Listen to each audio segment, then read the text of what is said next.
हमारे यहाँ जो सबसे दुख की बात है वो है कि फैमिली का इलिटरेट होना। फैमिली मान जाती है, देख लेती है कि मेरा मरीज में मामला ठीक नहीं है, लेकिन वो इलाज या दूसरों के लिए जो मुख्तलिफ मिथ्स हैं, जैसे मिसाल वो कहते हैं यार इसको जादू हो गया या इस पे नजर लग गया, इसका प्लान, उसमें सालों सालों जाया हो जाते हैं। लेकिन इस हमारे दूसरे मुल्कों के बनिस्बत वो मुल्क जो कि हम कहते हैं एडवांस है, स्टेट उसकी रिस्पॉन्सिबिलिटी ले लेते हैं या फैमिली वाले उसको लेके दे देते हैं। यहाँ चूंकि मैंने कहा अर्ली डायग्नोसिस हो जाता है, अर्ली घर वाले पहचान लेते हैं, लेकिन यहाँ पर हमारे पास जो मुख्तलिफ मिथ्स है, जो हमारी गलत तोहमात है, उसकी वजह से जो ना हम मरीज को प्रॉपरली और टाइम पे डॉक्टर की तरफ नहीं लेके जाते हैं।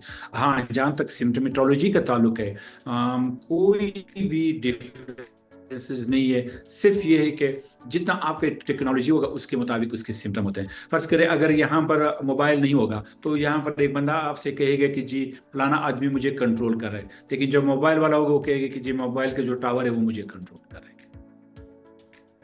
मोबाइल का टावर मुझे मैसेजेस दे रहा है। वो दूसरा आपसे कहेगा, यहाँ पे कहेगा कि जी फलाना रिश्तेदार वो घर में बैठे मुझे मैसेज दे रहा है। तो वही दोनों एक चीज, यानी वो टेक्नोलॉजी पे डिपेंडेंट हो गया। यहाँ पे आपसे कहेंगे कि उसने मुझसे तावीज़ जादू या फलाना XYZ किया हुआ है, वो कहेंगे कि जी ऐसा है, मैं अपना नाम लेके वो भी किया गया। वहाँ पे वो कि जी इन्होंने मुझे नेट के जरिए से प्लान नुकसान दिया है, यहाँ पर वो कहते हैं कि जी उन्होंने मुझे हवा से या किसी इशारे के जरिए से मुझे नुकसान दिया है। तो तकरीबन एक जैसी होती है, सिर्फ सिम्टोमेटोलॉजी अकॉर्डिंग टू कल्चर जो है एक्सप्रेस होती है।